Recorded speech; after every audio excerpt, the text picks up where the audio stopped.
We were messing around with the idea of doing a duo like this breakdown. Asked a question on Instagram, and people were interested. So how we make the boom boom? How we make the boom boom? Yeah.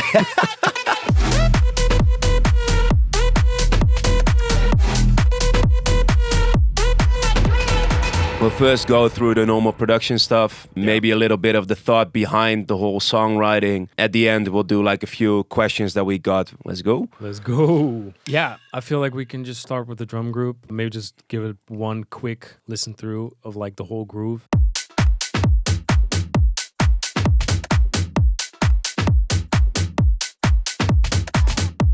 Crazy. Insane. Very groovy. Every dance song, like I feel like the most spectrum is being filled up by the kick. So I feel like that's a good way to start. This kick isn't very special. Yeah, intense transient. It's like a layered kick of like 3 different things that we usually take, like the body of something and then like the tail of something else. With this one especially, like we tune the kicks, the tail of it, to make sure that it hits right with the rest of the song. Definitely, yeah. And we put like an intense transient on it to make it really cut through. It definitely is like kind of a combination between just like a full EDM kick, but something that does like have a little bit of life to it. Most of the time we get that out of the top end, like Ryan said, we just bottom end 9 out of 10 times just like strong EDM kick, and then on top something that at least like has a little bit of character. Yeah, it gives it a bit of life. The transient is a very important part of like making it glue with the rest of the drum bus, basically. 9 out of 10 times we kind of structure in like we just have the kick separately outside of like it's within a drum group, but outside of like the tops group. For this track we have a mid tops group. Crazy. Why? I don't know. It's probably just it started probably as like a top group, and then we just wanted to add extra stuff to it. But like, we'll find out. We'll find out. This is the mid tops group.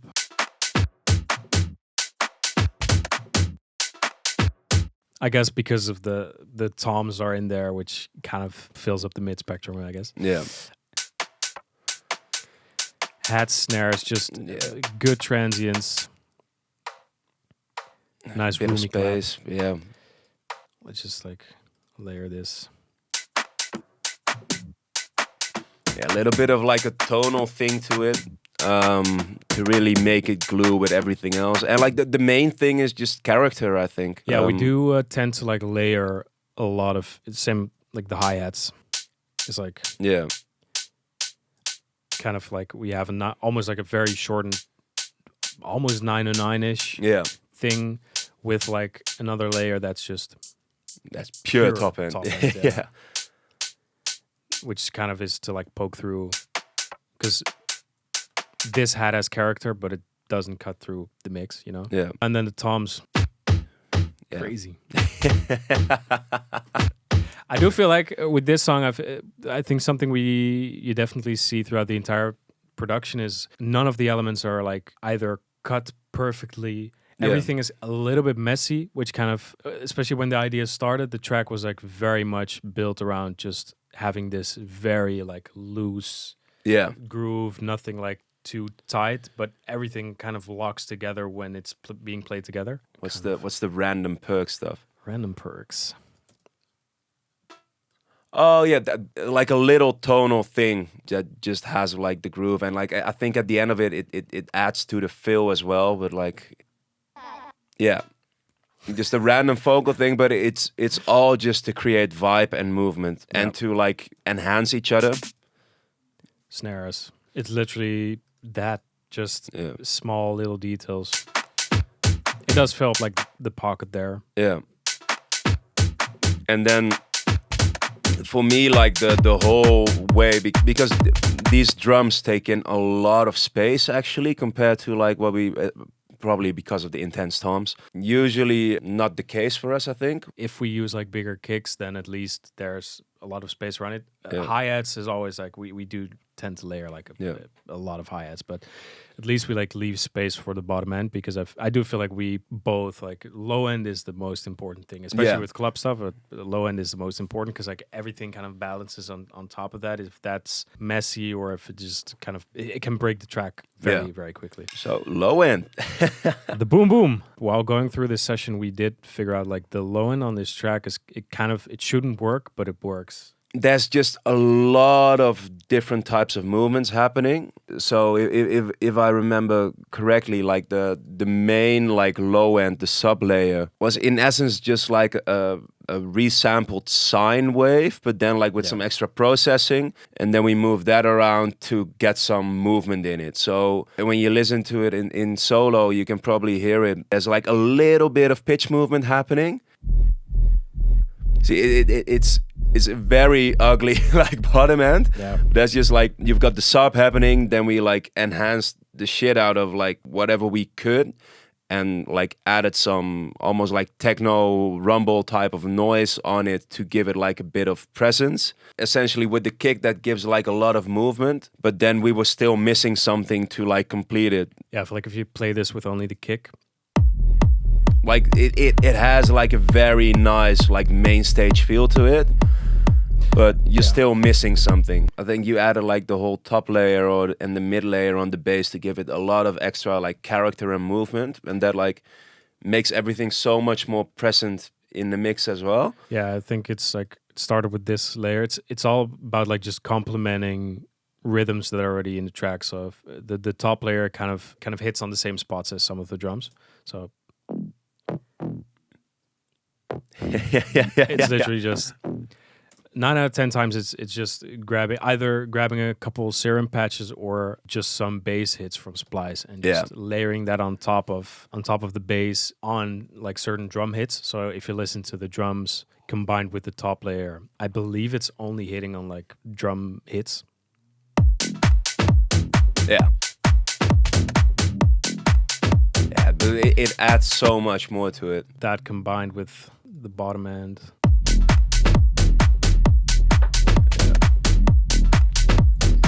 And then we have the other layer, which is basically just atmosphere to the bass, I think. Yeah. Yeah.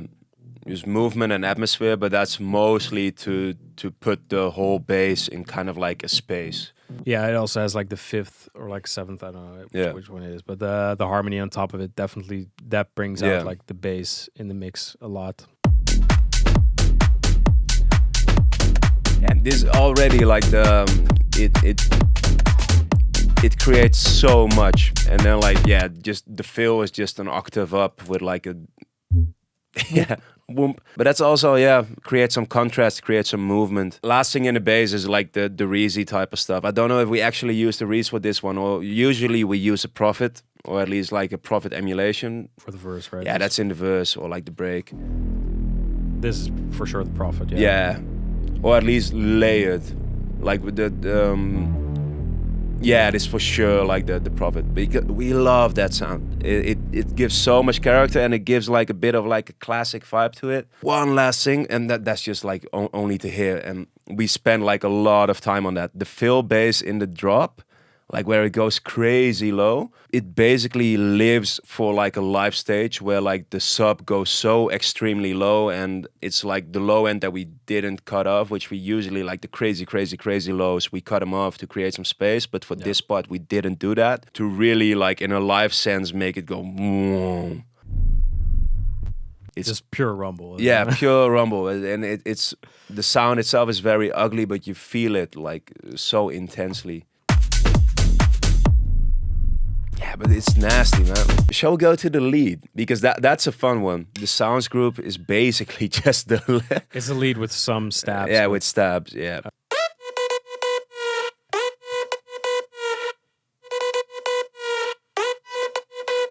It's so dirty. So like how we did is the track started as kind of like an homage to the old Dutch sound, like almost like a bit of the dirty Dutch, and like just a very intense sound. We love that in general with club sounds, to almost take like ugly sounds and make it dope. This lead takes the cake. There's so much stuff happening in here because we had like a basic synth that we had, and then we made like a melody, but like we always make sure that there's a lot of movement happening and to make something sound very natural. So there's like tiny micro pitches in it. We do like both normal pitch shifting, but also with like the Ableton shifter plugin, like the native one. They can do like spectral shifting in a sense to like make a lot of interesting movements happen to keep the sound both interesting and like make it feel fresh and different than what people are used to. At least that's what I feel. And then like a lot of the reverb shots, we put like a lot of stuff on it to enhance like the stereo field and to make it all feel like very nuanced in a sense. Yeah, I believe in the end it's like, because it does feel pretty wide. I think even there's like just the Haas kind of filter on it just to make it wider. Plus, I believe this is also like resampled. So like 9 out of 10 times, I don't think we ever use a lead that's like pure VST or like pure Serum. Everything's resampled like 10 times. Because we kind of feel like the more you resample it, of course there's a limit, but it always brings character. Plus like the audio getting messed up is like a big part of just the artifacts kind of add some character to it instead of you just having this super clean thing. Or like, of course you can add like the filters on it or like other effect plugins, but having those plugins bounce the audio and then either repitching or reshifting or then like throwing other stuff on top of it, it just brings out way more character if you commit to it. Because like if you throw on an RC20 on something, it's never gonna hit the same way every time you play it. So just locking in certain like elements of color of like a lead, committing to that, messing it up, I don't know, I feel like that's key. And it gives you fresh ideas as well. Like you find new ways to mess around with the audio, and it gives you a lot of creative control. To, for example, all of a sudden take everything away. Or I think for us, like we started doing it more and more, but it really elevates your song to like push it that way. See, we have Atmos layer underneath. Oh, yeah, that's very slight movement and atmosphere. That's mostly like happening in the verses or the breaks as well with the Atmos layer, because it's like it gives atmosphere, but it also already introduces you to a certain rhythm. So it's a lot of like tying into what you want to create. And then like with the drop Atmos sounds, this is very important. Basically, this is your track DNA, for example. This is everything. So it's basically just resampled the lead and took like the reverb from it to get like the essence of the lead, put that in like certain ways, either with a reverse or over here to end it in like with like a certain tone, bring extra movement. So in the second part, there's actually like a rhythmic movement happening with the Atmos, like this part. So that's just like rhythmic movement happening with the Atmos created from the lead. And that creates like the DNA of your track, which is like very important to make it feel cohesive. More Atmos, just stuff to fill out the spectrum. Everything, of course, in key. Offbeat hits. This is also resampled reverb from the vocal. From the vocal, if you just like solo all the Atmos elements, everything is, or like at least these two, it's all just your main elements thrown within like reverb, resampling that, using the audio, just like so you kind of keep everything in the same universe. Plus, like, why just use 10 different Atmos things when you can? It needs to feel coherent, right? If you can just make something that lives in the same world sonically. Long riser. I think the main thing, the sidechain is very intense in this track. That's also the thing that just gives the bounce. I don't think we would normally do this. No, not that intense. But that's also because like it has like a bit of like the bass house DNA in it, right? And like bass house is like very like bouncy and jumpy. Definitely. Ooh, the stabs.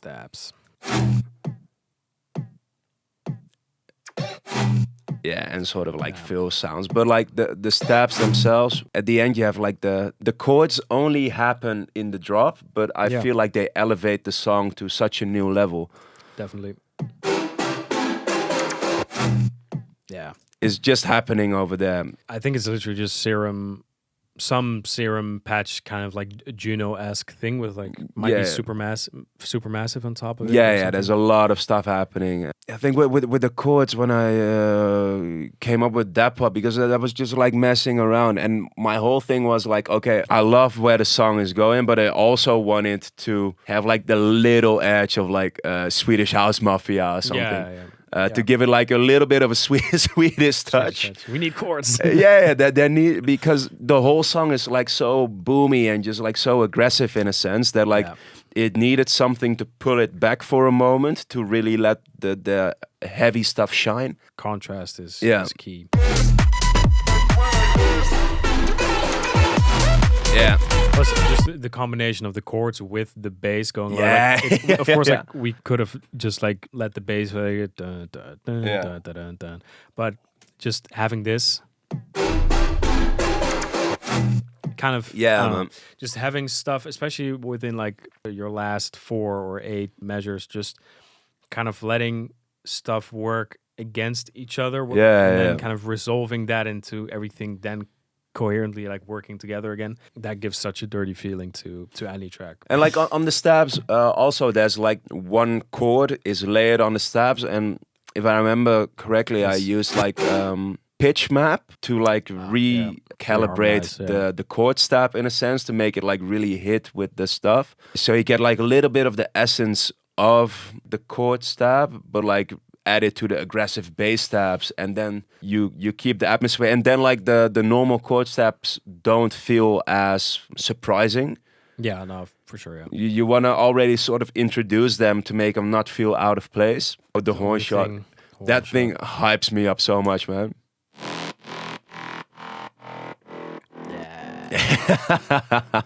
The grit it adds. Especially the top. Yeah, man, it's so dope.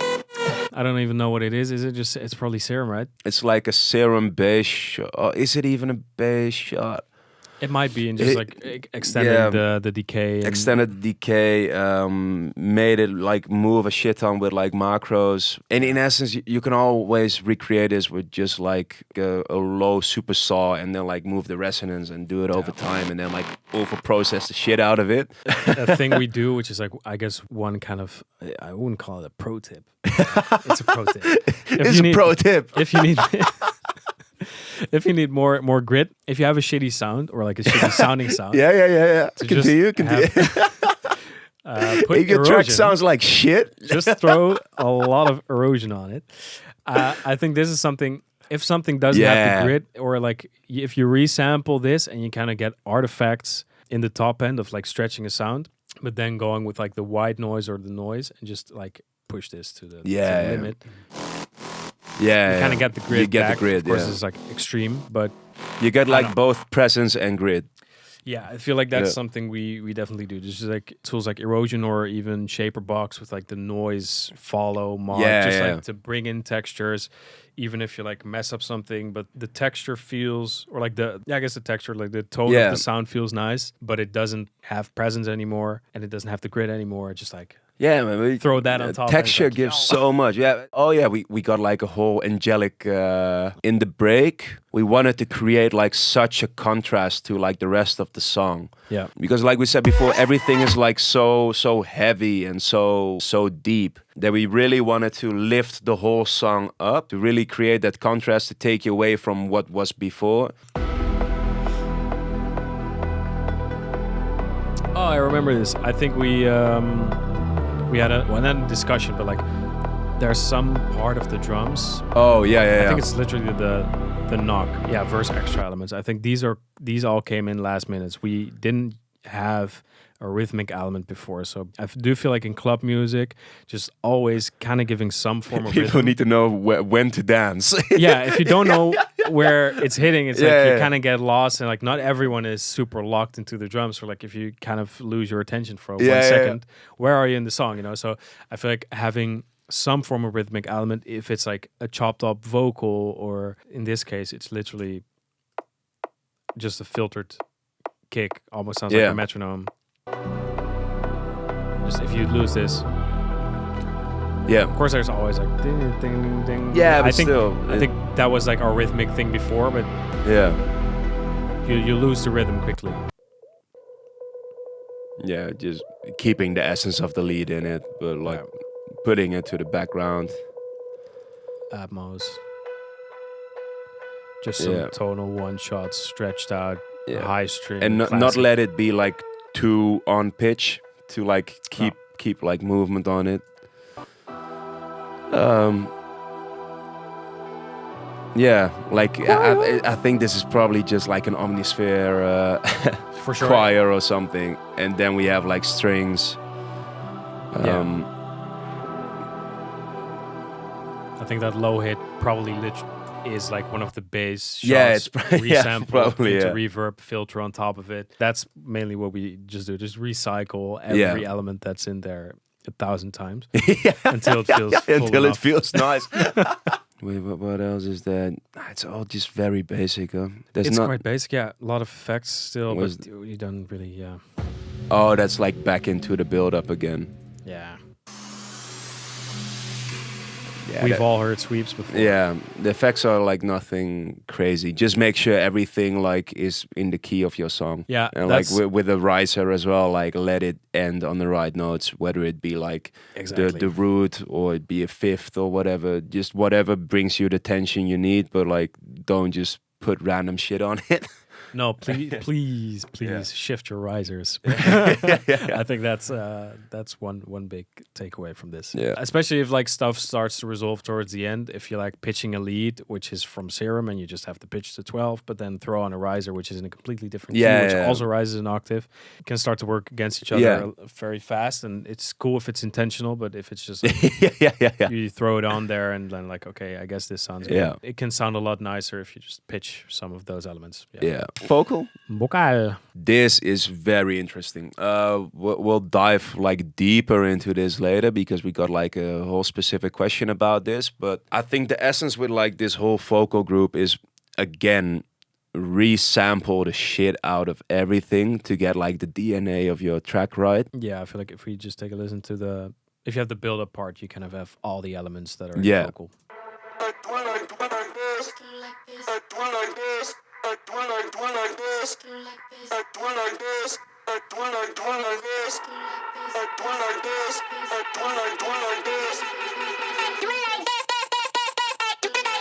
I think literally the main vocal is just a Cashmere sample.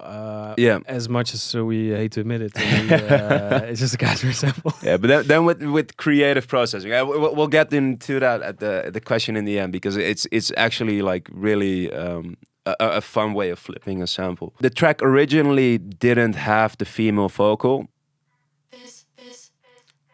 So we at first we only had to do like this sample, and we were feeling like, okay, the whole track is already quite dark, and we need stuff to like lighten it up, like the feel of the track. So we needed to create contrast again, and the vocal, like the duo, like this vocal is all very like low with a male voice. So we needed something to contrast that, and what better way to contrast that with like a female vocal, or like in this sense like a female robotic vocal, and also create like an A-B, because otherwise you get crazy tired of the main vocal because it's happening quite a lot. You need something to like keep the track fresh. So what we did was mess around, and we created like not only like a new vocal to A-B it with, but we also created like a more like depth to the song by creating like more of like a story or a message. So I really like how we did that, and I think the original, we recorded it together at my place. I first started just recording my voice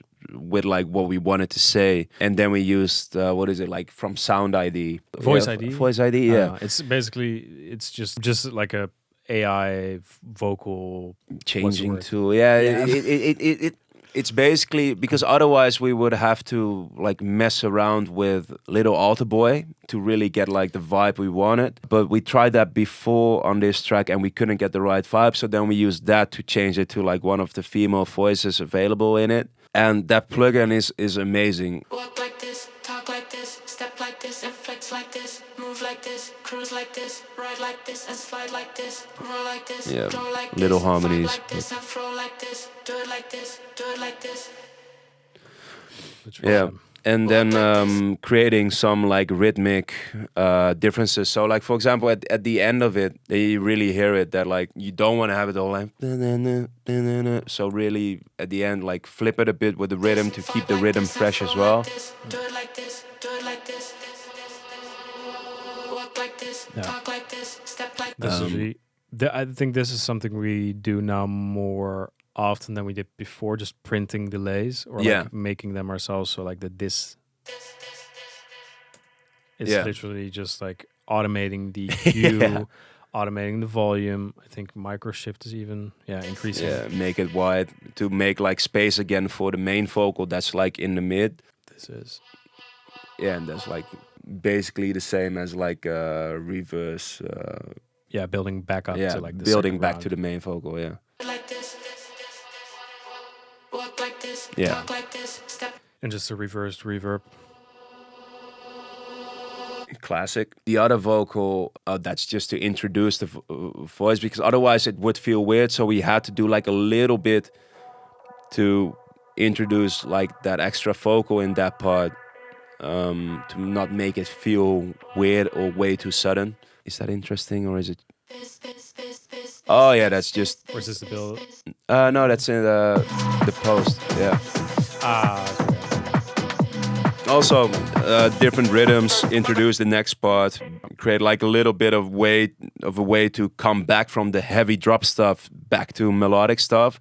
So basically, that whole post-drop part is kind of like a transition area. So you don't want to make it too sudden for like this type of song. You want to let it transition a bit. So that whole part like really builds into the beautiful angelic voices. Yeah, I feel like it's also the first point where we reintroduce, or like where we introduce the chords. So I think we loop the first two chords with the Atmos.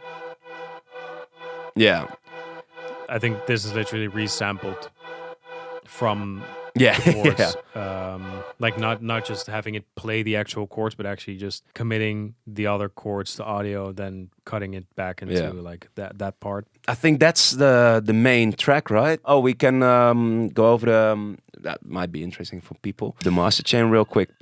Quick disclaimer: every master chain is different and is really dependent on your song. So don't copy this just like it is. Exactly. Plus, I feel this looks very heavy, but these are they're all all imagers, visualizers. Yeah. The first plugin is just an EQ, which is just cutting off some of the lows Yeah. and the top end. Like always in the build, yeah. So maybe like on the instrumental bus, you can see it as well. There's probably like an endless smile or whatever. Oh yeah. Oh, we even have more stuff. This is actually pretty interesting. We took away like all the real low end of the whole song until the first drop, right? Yeah, we literally have an EQ on the instrumental, so it's not on the vocals, just on the instrumental elements, which is literally cutting away everything. There's no real heavy sub until the first drops hit. Yeah, so if we take this off, it's literally just the full thing. When you go into the build-up, we even have a reverb that is... it creates like the room atmosphere. Yeah. So, kind of let this play out. You kind of see... Yeah. In combination with Endless Smile, it creates a lot of space, takes away the low end, and we have the same thing like on the master. Then we even do it another time. But then it also works on the vocal. Yeah. So it's just to create contrast again. Like, and with the same thing that happens later in the master chain, but we also always do that. It's like a little bit to trick the listener that, oh damn, the drop hits really hard. Take away a little bit of gain and width right before the drop hits. Yeah, it's half a dB, and like the width probably gets to like, what is it, 80% or whatever. We even have a jump up already. Oh yeah, then and the width. This is actually pretty wild. 75% is. So we make everything more mono, and then when the drop hits, we make everything the normal loudness and the normal width again to make the drop feel enormous. Yeah, with this song, you can see it over here. We take away the main like bottom frequencies. Just everything under 22 hertz, Yeah, it's automated because of that one fill where we take it away. That's where we really want the crazy low end hit, but taking away all the rumble usually makes everything easier to mix. Take away the low width, and like there's a little boost, but that's mostly just presence, I think, or like, what is it? Yeah, I think it was purely for the lead. Yeah. Cut through. Probably could have even done this on the sounds group, but it felt good to do this, I guess. Everything under 3 hertz, just cut the sides. So this is literally just Mainly the rumble from the toms. Yeah. We are removing there. You don't need it. Ozone 11, which is Pretty intense. pretty damn intense. I think this is something depends. We don't do this on every track, but sometimes we let the mastering assistant from Ozone, we just let it run through the track and just see what it suggests, right? And then like if it's nice, then all right, let's try to find a way to like either replicate it, or if it already works great, then I think most of the times, like all the algorithmic stuff, so like you have like the stabilizer, clarity, I think like those kind of like they adapt over time within the track. We don't usually use those because like the result is different every time. It's not like a set result, so like it just brings too much like risk almost to like the rest. Too much randomness. Yeah. So this is a pretty heavy EQ. We even boosted it. I think this was mainly the thing. If you take this off, you kind of lose a bunch of the top end. So. Then it's too bottom heavy as well. Yeah. Balance. It's actually pretty subtle. Yeah. But we could have done worse, you know. Yeah, imaging, just widening up some things. I think this is literally just like what the mastering assistant did, and that sounded good. Some dynamic EQ. I do think like this is something the Ozone Master does a lot, is boosting highs, cutting lows, and then once again dynamically reducing highs again with the dynamic EQ afterwards. You kind of get this every time you run it, but it does sound nice. It cleans up the low mids a little bit better.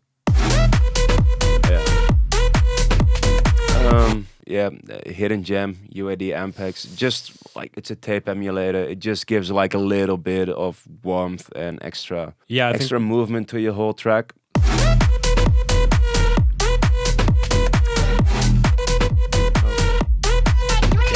See, like it brings like the whole bottom end to life. Yeah, I definitely feel like if you just let it, it's hitting it pretty heavy, but at least like just tap the rat a little bit. The saturation it adds is pretty nice too. This is it looks intense, but it doesn't do it. We just have this like Kiss It 9%. Yeah, I think it's mainly tightening up the mids and boosting a little bit of the highs, but also taming it. It's very, very minor stuff. And this one is doing a lot of the heavy lifting. Heavy lifting, but very clean. Yeah, the invisible limiter is definitely one of our go-tos. We do use the Pro L2 is, I think, the one we use the most often, but the invisible limiter for club stuff is... It can make shit hit so loud without like fucking it up. Yeah. It has a nice way of like messing up the sound. Yeah. Like, of course, it will sound cleaner and like more dynamic without it, you know. But I feel like we're making EDM. This is crazy. It's way too intense, but it works for this track though. The way it's like squashing the low end feels like, I don't know, for this track it works. Probably it doesn't work on every track. So the last little bit of maximizing was just like, I think this is probably even more out of habit nowadays. Yeah, and it does bring it out a little bit more, but like of course the limiter is already like bringing it to like 0 dB, or like we have like 0.1 dB of headroom here, so it's already at its limit, and then we just throw on an extra dB for good measure. It's basically like just having something being turned up to 11. It almost like acts in that way where it's the last. You're also here like it adds a lot of shit, but it sounds kind of nice. But it creates like the energy you want for the track. With the master chain, it's always like very context dependent, because with some tracks you want it to like hit heavy in it, with other tracks you don't. With this one, like the crunch it adds gives like a lot of life to it. We could have mastered this cleaner, but I don't always think just cleaner is better. Yeah. But that's how you you I gotta move the needle, you know. Yeah, that's basically the whole track. Yeah, that there's a lot of other stuff to it. For example, in the steps in between, but this is like the basic breakdown of the whole track and how to do it like this. All right, questions. We got like 2 questions that we really want to answer. I think all the other ones were already answered in the video itself. The first one is, why is it so swingy? Break down drums and lead, please. So we already did that, but like let's dive into why everything moves so much. In essence, yeah, swing and make everything like fit into the same groove. Yeah, like I said, swingy, locking one type of swing for a track. It doesn't even have to be like an exact swing setting from Ableton, although it helps. Just committing to having all of the elements swing in the same swing helps a lot to make it so damn swingy. Yeah, and like accentuating the right moments. I think with like all of the stuff, we really accentuate like the groove we want to happen. The way in this track the drums and the bass are working together is like a very good example of like how that can work. So like if we just solo the drums and the bass. Yeah.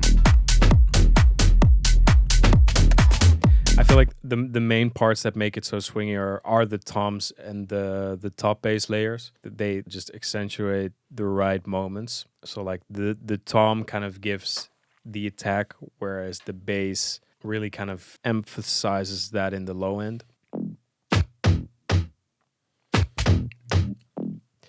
Don't forget as well, everything exists to support the lead.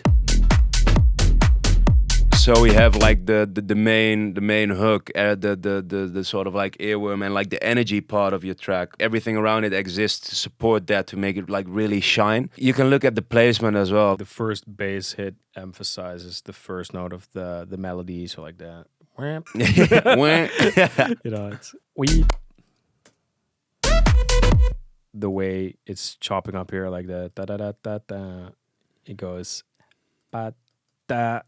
You know, how do we explain this? Yeah. It's just you emphasize certain notes of the main melody within the drums and within the bass, and if that all kind of falls together, you can literally see it here. The tom, the bass, and the lead kind of fall into the same pattern. They don't always play at the same time, but like letting certain elements fade in, then fade out again helps so much with like just maintaining create the groove. pocket. Yeah.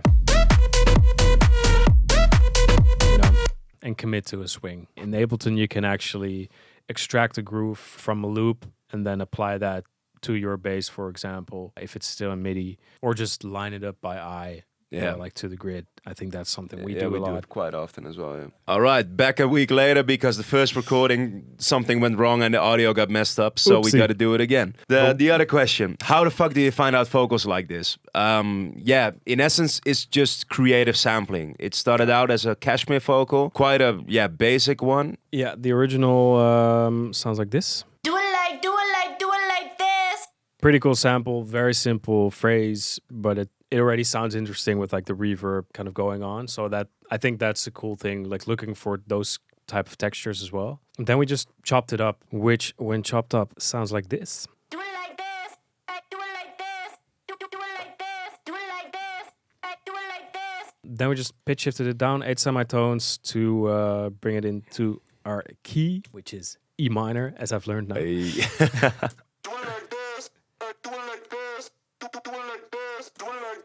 Basically that. As you can hear, the chop is different from what we ended up using in the final track, but this is where the idea was sparked. And then processing-wise, we're not doing anything too crazy. It's literally just some auto-tune and form and shifting to make it a little bit more interesting and on pitch. Saturation, very tiny reverb, basic stuff, multiband compression, EQ. The one interesting thing that happens is that we use the smear of the manipulator plugin to almost create artifacts in the vocal to give it like an interesting texture.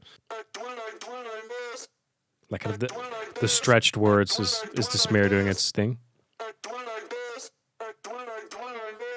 Yeah, it creates just like an interesting thing for your ear to like really make the sound fall apart a bit and not have it as clean as it like otherwise would be. And also just has some variation, because otherwise, Yeah. like of course, we could have pitched it around, but like this way, it still kept it in the same key. We were not doing too much, but it still brings something fresh to to the table. And then because this vocal sparked the main idea, we were working with this and we really liked it for the track, so we kept working with it. But we needed something to like contrast it. And since this vocal is quite low and the track itself is also very bass heavy and low, we wanted something to contrast that. So we recorded the other vocal, as we said before.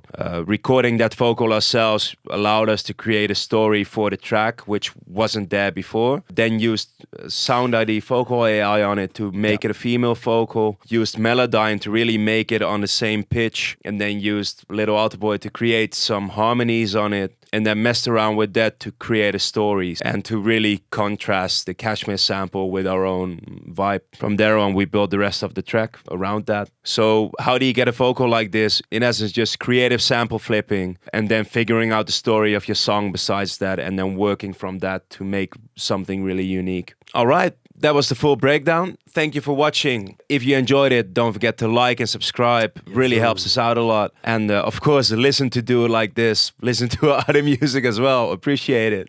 Yes. And if you want something else for the next breakdowns or whatever, if there's something you would like to see different in other breakdowns, let us know for sure. Let us in the comments. See you in the next one. See you in the next one. Thank you. Thanks.